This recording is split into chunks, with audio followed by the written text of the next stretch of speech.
Okay. It is crypto faceless. I remain faceless. I remain nameless, guys. Back at it again. Go ahead and smash up the like button. Hit the subscribe if you haven't subscribed. I'm dropping daily alpha, different narratives, different cryptos, different ecosystems, consistently bringing gains to the channel. And today I have a TitanX update for you guys. You guys wanted to know, are my convictions still the same? Do I still believe in TitanX? Short answer, yes.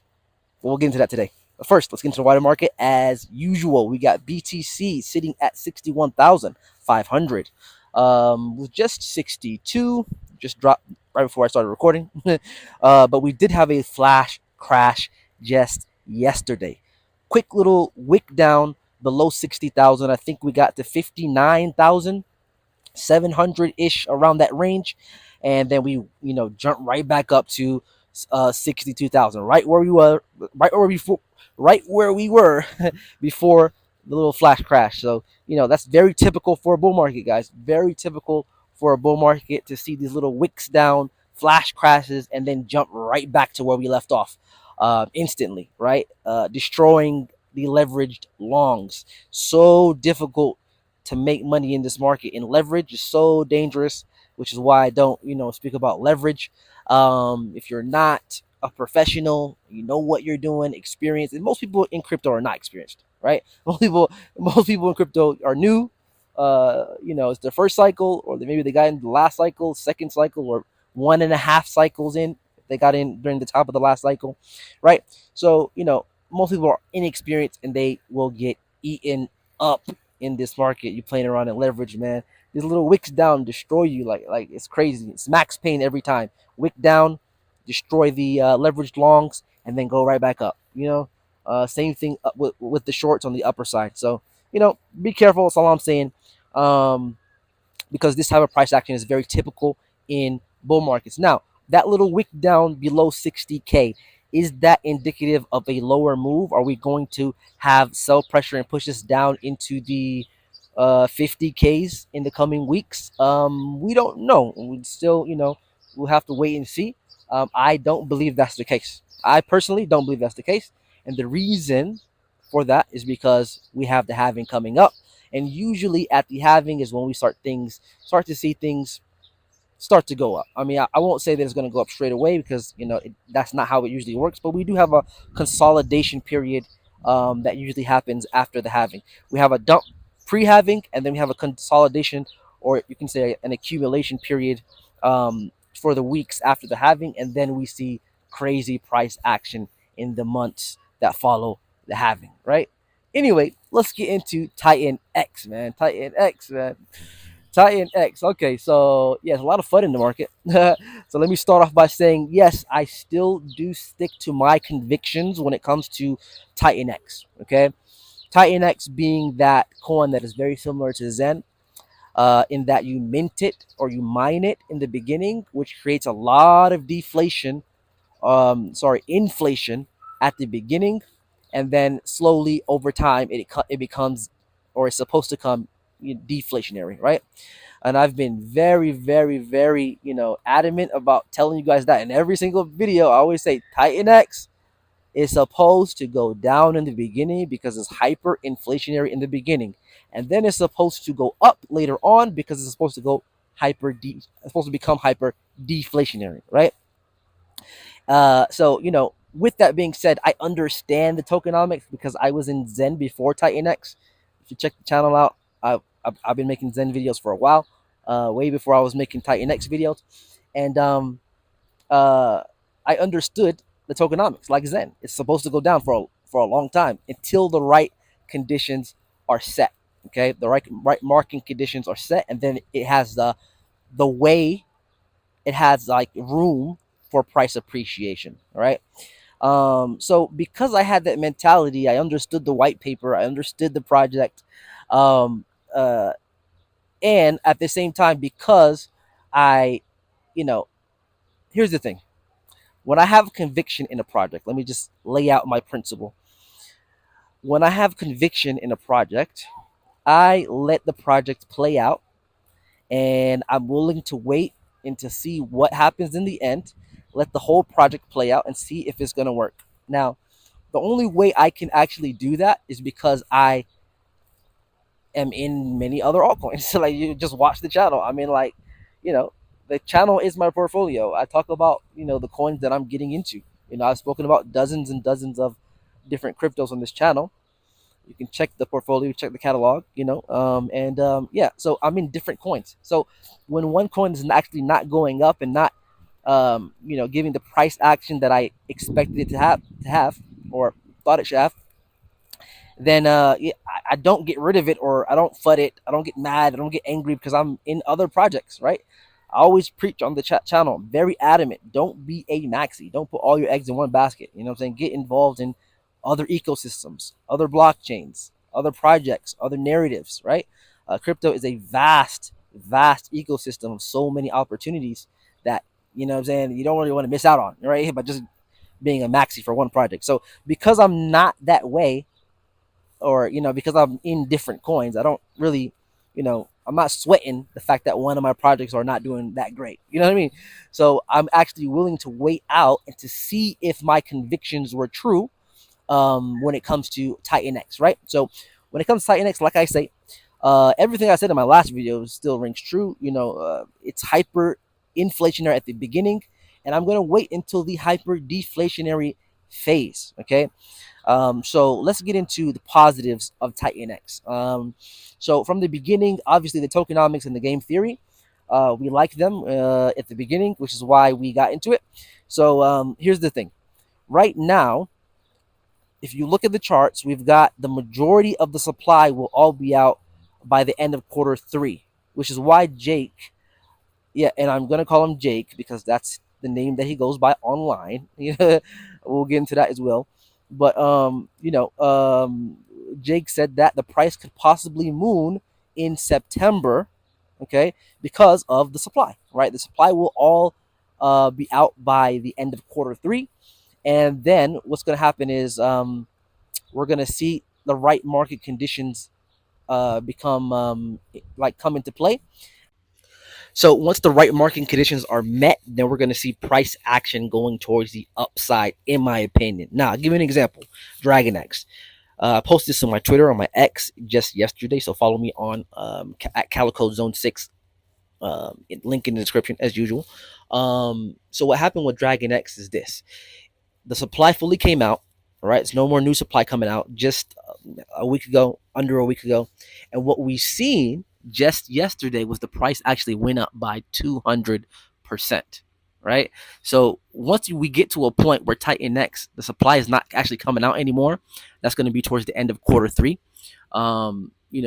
We can actually start to see price appreciation in TitanX, and just like we're seeing in DragonX. So why is that? So remember, TitanX got a lot of adoption right there at the beginning, right? So we have a huge buy and burn, right? We got millions of dollars sitting in the buy and burn. And you might say, okay, yeah, but the buy and burn is not working right now. That's because we have too much TitanX supply coming out on the market, right? We have so much inflation, or still in the hyper inflationary phase. So the buy and burn can't really keep up and hold up the price of TitanX, right? It's impossible, right? It's too much demand. I mean, it's too much supply coming on the market. It's simple supply and demand, right? So the thing is this: what's going to happen later on in quarter 3, around September-ish, all the supply is going to be out. You can go look at the chart, right? And then the buy and burn is really going to have an effect. Once the supply is all out and there's no new TitanX coming out, the buy and burn can have a real effect on the price of TitanX. And that's where I say that, TitanX was successful in the sense that it got a huge amount of adoption right there at the beginning. I mean, it would be great if there was like crazy adoption the whole way through, right? Everybody's still doing miners still being profit. That would be great, right? But at the end of the day, the fact that we got so much adoption right there at the beginning, and we got built up this huge buy and burn, right? With millions of in dollars, millions in the buy and burn, right? Um, that's going to have an effect later on. Later on, when we're not releasing so much of the supply anymore, all the supply is out. and then we have the buy and burn, it's going to have an effect, right? It's going to have an effect. That's one aspect of it. The other aspect is all the build on TitanX projects. So we have a few of them out already that have taken TitanX out of the hands of users, what Jake calls the weekend users, right? Into smart contracts that are benevolent smart contracts. So there are going to be more projects that are coming out doing the same thing. And by quarter three, quarter four, when all of those projects are out and they've done what they've done, that coupled with the fact that we have a buy and burn that have millions of dollars in it, coupled with the fact that we have no more new supply coming out, that's why I say quarter four will be special for TitanX, right? Quarter four will be special for TitanX, and that's pretty much the way I see it.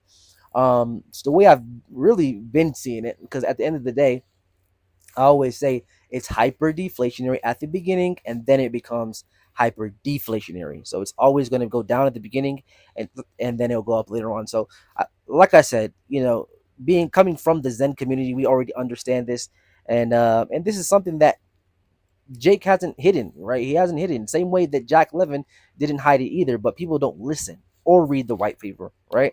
So even when it comes to Zen, I remember early on, a year and a half ago, Jack in an interview was like, "Man, this thing might actually go down for a year, to be honest." Right? And no one actually caught on to that, but I did, right? And I read the white paper and I understood the tokenomics. So, same thing with Jake. Jake actually said in a live stream, in the last live stream he did, I covered it on the channel. He said that, yeah, we're probably gonna moon sometime in September. Like, he didn't say it's gonna moon right now. It's gonna move next month. It's gonna moon over the summer. He said it's probably gonna moon sometime in September. You know what I'm saying? Giving you a realistic time frame that when the math starts to math, right? In the meantime, in between time, um, we're still in phase two of Titan X. Like I said, there's phase one. Well, Jake is the one who said this is phase one, where you get the Titan X in the hands of the people, and then there's phase two where you build on Titan X. All of these different build on Titan X projects. You can check it out at titanxhub.com. And then phase three is hyper deflation, and we don't expect that to happen until the fall, until quarter three and quarter four, right? The end of quarter three and quarter four is when the fireworks I expect to happen. If it will happen, we don't know, but I expect it to happen in quarter four, right? So, the FUD that's going on right now, listen, this is the way I see it, okay? We've got, members of the community fighting the project, okay? And that's fine. You see that in every community. I've seen that in Zen as well. Around the 5 to 6 month mark, or in the Zen community, we had people who were hardcore Zenians turn their backs on Zen and start flooding the project, flooding the founder Jack Levin, making FUD threads on Twitter and saying that he's doing this, he's doing that. Front Run Levin and all these different nicknames came out, and the Forever Down coin. Like, we've already experienced all of that in the Zen community already, and the TitanX community are experiencing it now.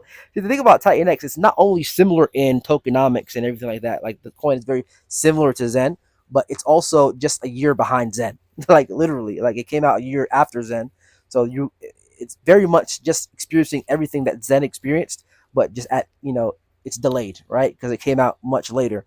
So when it comes to TitanX, here's the thing: people don't like for the coin to be down for any long period of time. People don't like that, right? And that's just what you signed up for when you get into a coin like this, a coin like Zen or TitanX, right? Where you mint it at the beginning, it's free to mint, you pay for the gas fee or whatever the case may be, right?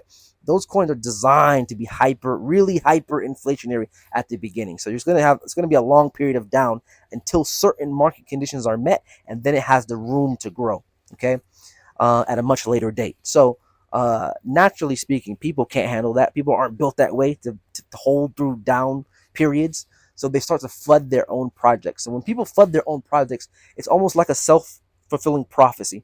So here's the thing: you're supposed to speak good about your project no matter what the price is. 100% of the time. If the price is up or the price is down, that's how crypto works. You're supposed to speak highly of your project. Speak about the convictions that you have. Speak about why you got into it. Speak about why you like it, the tokenomics, the game theory, the potential, the future potential. You speak about all of that, even when the price is down. This is what people don't understand.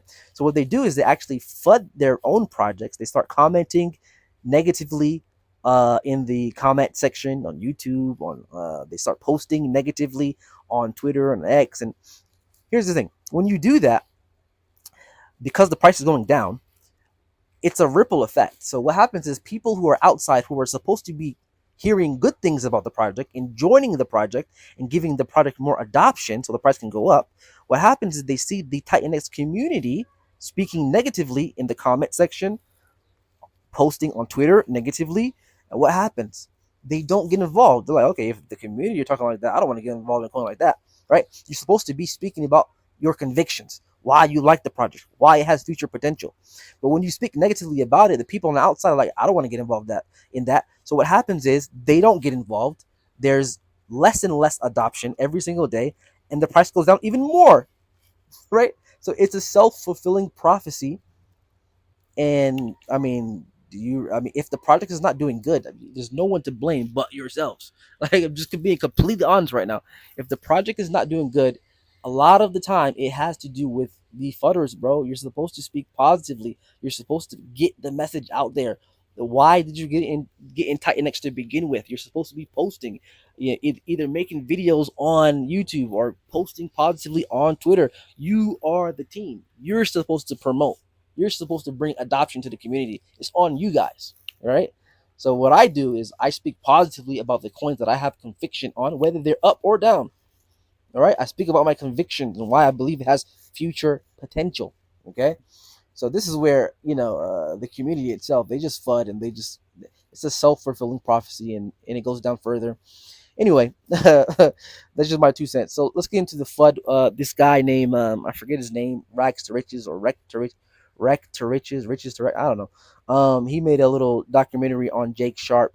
Um, I watched it and it didn't really change any of my convictions about the project. I mean, there's a lot of stuff in there that was like, okay, that doesn't mean anything. Like, for example, his real name is not Jake Sharp. His real name is Nick something, right?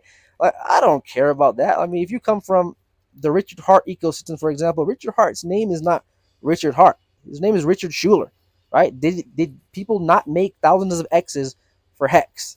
Did he not make thousands of X's for his community? Yes, he did. People made a lot of money in Hex, right? And some people might say, "Oh well, no one actually sold." No, you didn't sell. There are a lot of people who sold. They made thousands of X's. They made money. They made millions at the top. They sold at 50 cents, 40 cents, 30 cents on the way down, right? You didn't sell, right? But the fact is that he made a lot of money for his community with a pseudonym, with not his real name. Who cares? Who cares? Like, come on, man. I don't have a problem with that. My channel is named Crypto Faceless. I have no problem with the pseudonym. All right, so it's not even a big issue. There's so many anonymous cryptos that have made their communities thousands and thousands of X's. Like, it doesn't even matter, bro.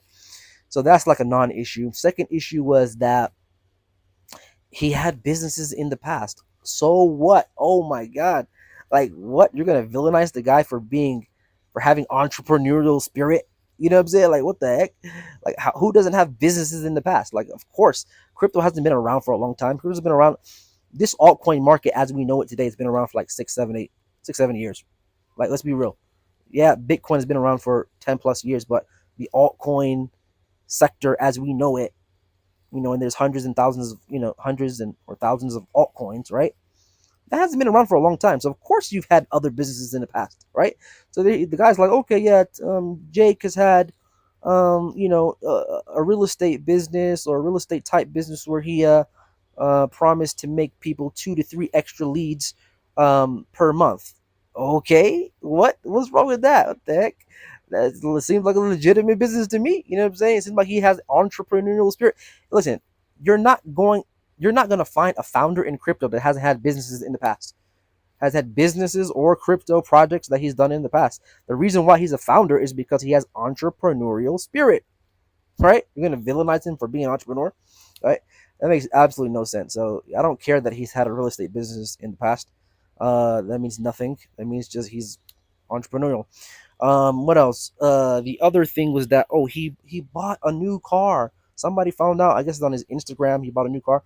Right. So the first thing is, number one, you don't know. That doesn't even matter. Let me just say this. when people make money, they're allowed to spend their money the way they want to spend their money. If you want to buy a new car, no one's allowed to say you cannot buy a new car, right? That's just hater vibes, all like crazy hater vibes. Like it's giving hater, bro. It's giving hater. Like really, like what do you mean you bought a new car? So what? Like was he disingenuous? Like was that funds that were supposed to be used for something else? No, I mean it's very open at the beginning. You read the white paper, you know that the OA address is going to get a percentage from the fees, and that address you have no expectations for that address. Like, so why is it a problem? Whatever he wants to do with his money, I don't understand. That's really weird. Like, I don't understand people who get mad at founders for like, bro, this is capitalism, bro. If you make something, you should be paid for that, right?